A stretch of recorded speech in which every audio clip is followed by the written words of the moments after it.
Ganjar Erik Duet Ideal 2024 ditulis oleh Panjatha di siwa.com.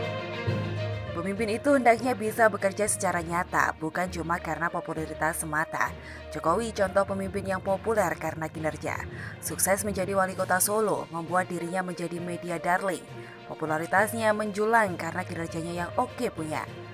Seperti inilah seharusnya politikus atau siapa saja yang berambisi menjadi kepala daerah atau kepala negara. Kalau hanya populer namun sama sekali tidak dapat bekerja, mau dibawa kemana masyarakat yang dipimpinnya? Jangan pula seperti SBY yang populer karena dizolimi. DKI sudah menjadi contoh nyata bagaimana bahayanya memilih pemimpin yang tidak mengerti bekerja. Lebih kacau lagi karena ambisinya besar. Ambisi besar, tenaga kurang. Kurang pintarnya tak ketulungan, tetapi kok ngebet menjadi presiden? Sesuai konstitusi yang sudah diamandemen, Jokowi tak dapat lagi mencalonkan diri untuk 2024-2029 sebab sudah 2 periode. Maka 2024 dipastikan RI akan mengalami pemimpin nasional yang baru. Harapan kita jangan cuma sekedar baru, namun juga harus muda. Di era reformasi dan IT yang sangat maju ini, tidak sulit menemukan calon pemimpin yang ideal. Beda di era Orde Baru, dari kurang lebih 200 juta rakyat Indonesia, tak ada satupun yang memenuhi syarat untuk menjadi calon presiden kecuali Soeharto. Waktu itu ada syarat yang mustahil untuk dipenuhi untuk jadi capres, yakni memiliki pengalaman sebagai presiden. Ya, hanya si Soeharto yang punya pengalaman seperti itu pada masa itu. Maka jadilah dia calon tunggal dari periode ke periode hingga terdepak pada 1998. Kini siapa saja bisa jadi calon presiden asal memenuhi syarat. Jadi kita tidak perlu khawatir soal stok calon pemimpin nasional untuk 2024 nanti. Hingga kini sudah banyak nama yang beredar. Dan sesuai kinerja dan kepemimpinan yang mereka perlihatkan, tidak ada yang perlu disangsikan. Mereka pasti sanggup mengemban tanggung jawab besar, membawa bangsa dan negara ini ke arah yang dicita-citakan para pendiri bangsa. Sosok-sosok tersebut sejauh ini telah memperlihatkan kinerja yang luar biasa, berjiwa nasionalis serta setia pada UUD 1945 Pancasila dan menjunjung tinggi pluralitas yang merupakan roh NKRI. Tapi tanpa maksud mengecilkan sosok-sosok lain, dalam tulisan ini penulis mencoba mengangkat 2 sosok yang sudah tidak disangsikan lagi kapasitas dan kapabilitas dalam memimpin. Mereka adalah Ganjar Pranowo, Gubernur Jawa Tengah, dan Erick Thohir, Menteri BUMN. Ganjar adalah kader PDIP, sudah 2 periode ini memimpin Provinsi Jawa Tengah. Selama ini dia telah menunjukkan kinerja yang bagus di daerahnya. Kedekatannya dengan rakyat serta ketegasannya menegakkan UUD 1945 dan Pancasila merupakan nilai tambah yang sangat menentukan.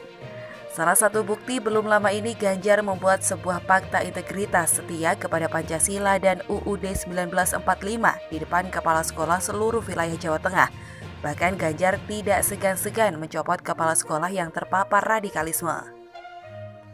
Di tengah wabah COVID-19 ini pun, Ganjar memperlihatkan kinerja dan kepemimpinan yang sangat membanggakan. Dirinya tidak sungkan mengalokasikan dana yang cukup besar, sekitar 1,4 triliun rupiah untuk penanggulangan COVID-19.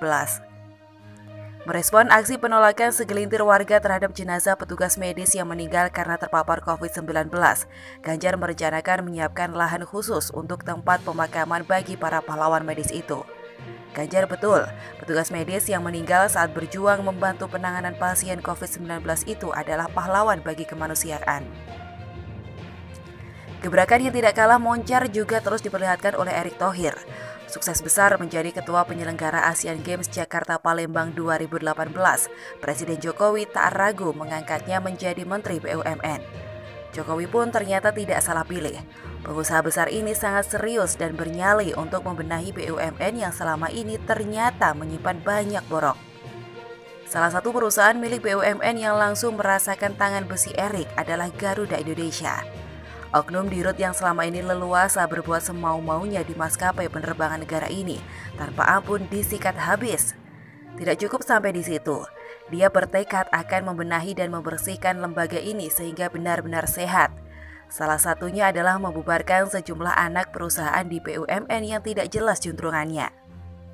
Keberanian mengangkat Ahok atau Basuki Cahayapurnama menjadi komisaris utama PT Pertamina juga sangat layak mendapatkan apresiasi. Ini sekaligus menjadi salah satu nilai tambah dari seorang Erik yang tidak mau berkompromi dengan oknum-oknum atau pihak-pihak yang ingin memaksakan kemauannya di negeri ini. Dan musim wabah COVID-19 ini semakin mengukuhkan Erik sebagai tokoh yang punya kompetensi dan kapabilitas mumpuni melakukan pekerjaan-pekerjaan besar dan sulit. Bersama Komut Pertamina Ahok BTP, Erik dengan cepat menyulap RS Pertamina Jaya di Jakarta menjadi tempat perawatan pasien positif COVID-19. Seolah tidak pernah kehabisan ide dan brilian, belum lama berselang, Erik dan BUMN-nya mengikut sertakan robot pula untuk membantu petugas medis yang bekerja di RS Pertamina Jaya menangani pasien COVID-19. Tidak hanya itu, baru-baru ini Erik telah membawa mesin lab dari Switzerland yang fungsinya memeriksa virus corona. Direncanakan mesin-mesin ini nanti akan ada sebanyak 10 unit. Diharapkan pada penghujung April 2020 sudah tiba 9 unit mesin lagi yang akan ditempatkan di berbagai rumah sakit di daerah-daerah yang penyebaran COVID-19 cukup tinggi. Setiap unit mesin ini dikabarkan sanggup melakukan 1000 tes per hari.